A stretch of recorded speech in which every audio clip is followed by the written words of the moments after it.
வணக்கம் மக்களே. கனடா வாங்க வாக்கிங் போலாங்கிற சேனலில் நம்ம சாரோட டெஸ்லா காரில் நம்மளை கூப்பிட்டு வந்திருக்காப்லையா. டெஸ்லா பார்க்கவே ரொம்ப ஆசையாக இருக்குங்க.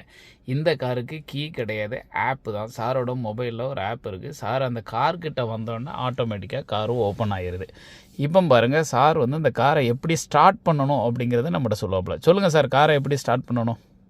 கார் வந்து ஸ்டார்ட்டுங்கிறதே கிடையாதுங்க. பிரேக்ல நீங்க வந்து காலை வச்சுக்கிட்டு ஓகே, இந்த இதை லீவரை வந்து இப்படி மேல தூக்குனீங்கன்னா அவ்வளவுதான், ஸ்டார்ட் ஆயிடுச்சு. Super sir. இதுல வந்து ஒன்றும் சவுண்ட் இருக்காது, ஒன்றும் இருக்காது. இப்ப பேக்கும் தெரியும், ரெண்டு சைட்லயும் என்ன இருக்குங்கிறது தெரியும். இப்ப நீங்க கண்ணாடியும் நீங்க பாத்தீங்கன்னா ரெண்டு சைடும் கீழே போயிடும். ஸோ கீழே ஏதாச்சும் இருக்காங்கிறதும் தெரியும். ஸோ நீங்க ரிவர்ஸ் எடுக்கிறப்ப ஒன்றும் பயமே இருக்காது, ஒண்ணுமே இருக்காது. ஸோ இப்போ எனக்கு தெரியுது, இந்த லெஃப்ட்ல இது இடிக்குது, பின்னாடி கிளியரா தான் இருக்கு, சைடில் கிளியராக தான் இருக்குது, எல்லாமே எனக்கு தெரியுது. இப்போ நம்ம மெதுவாக இப்படி போயிட்டு இப்போ ஃபார்வர்ட் கியர் போட்டேன். ஃபார்வர்ட் கியர் போட்ட உடனே மேப் வந்துடும்.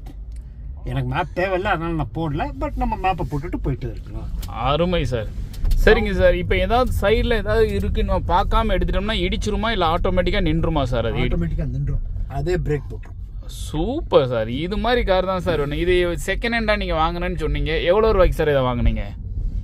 உண்மையான விலையை சொல்லவா இல்லை என்ன சொல்லட்டும்? சொல்லுங்க சார், உண்மையாகவே நீங்கள் எவ்வளோ வாங்கினீங்கன்னு சொல்லுங்கள் சார்.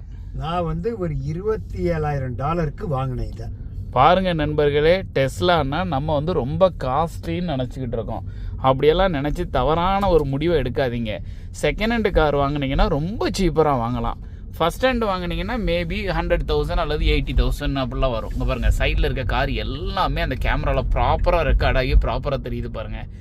அதனால சப்போஸ் உங்களுக்கு டெஸ்லா தான் வாங்கணும்னு ஆர்வம் இருந்ததுன்னா கண்டிப்பாக ஒரு செகண்ட் ஹேண்ட் கார்லாம் வாங்கி நீங்கள் ஓட்டலாம். ஏன் அப்படின்னா டெஸ்லா வந்து உங்களுக்கு எந்த இன்ஜினும் கிடையாது, ஜஸ்ட்டு ஒரே ஒரு சார்ஜரத்துக்கு முன்னாடியோ பின்னாடியோ போட்டு போய்கிட்டே இருக்க வேண்டியதான்.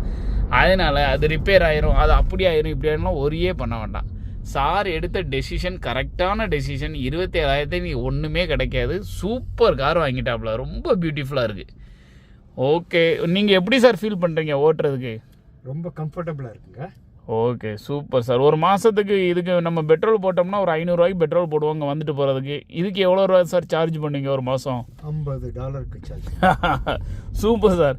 $50 நம்ம பிள்ளைங்களுக்கு ஒரு விளையாட்டு பொம்மை வாங்கி கொடுக்கறதுக்கு அதுக்கு $100 ஆயிடுதுங்க. $50 ஒரு மாதம் ஃபுல்லாக இதுக்கு பெட்ரோல் போட்டு ஓட்டுற மாதிரி சார்ஜ். அவ்வளோதான், $50 தான் சார்ஜுங்க. சூப்பர் மக்களே, நீங்களும் டெஸ்லா வாங்குங்க. பாய் மக்களே, பாய்.